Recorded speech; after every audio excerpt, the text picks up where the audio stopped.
Hello friends, మీరంతా బాగున్నారా? నేను ఎక్దమ్ మస్తుగున్నా. ఈవేళ బెల్లం కాకరకాయ ఎలా చేసుకోవాలో చూద్దాము. ఈ కాకరకాయలు మా ఇంట్లో పండినవే. ఇలాంటి ఆర్గానిక్ వెజిటేబుల్స్ మనం తింటే హెల్త్ చాలా బాగా ఉంటుంది. ఇలాంటి చిన్న చిన్న మొక్కలు మీరు ఇంట్లో పెంచుకోండి ఫ్రెండ్స్. ఇవి చాలా ఈజీగా పెంచుకోవచ్చు, కష్టమైన పని కాదు. ఇప్పుడు కాకరకాయ వండే పద్ధతి చెప్తాను. కాకరకాయని చిన్న చిన్న ముక్కలుగా చేసుకోండి. దానిలో కొద్దిగా ఉప్పు, పసుపు వేసి 5 నిమిషాలు నానబెట్టండి. ఇప్పుడు ఒక గిన్నెలో నీళ్లు పోసి నానబెట్టి పెట్టిన కాకరకాయ ముక్కలను వేసి దానిలో కొంత చింతపండు కూడా వేయండి. 5 నిమిషాలు ఉడికించండి. ఒక ప్యాన్లో నూనె పోసి దాంట్లో పోపు గింజలు, ఎండుమిర్చి, కరివేపాకు వేసి వేయించండి.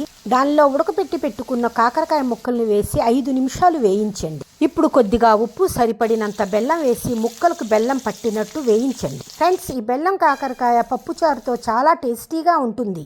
ఈవేళ మా ఇంట్లో పప్పుచారుతో ఇదే కూర చేసుకున్నాము. చాలా అద్భుతంగా ఉంది. ఫ్రెండ్స్, మా వీడియోస్ మీకు నచ్చినట్లయితే, ఇంకా చూడాలి అని ఆసక్తిగా ఉంటే please like, share and subscribe to cute baby Klin Kaara.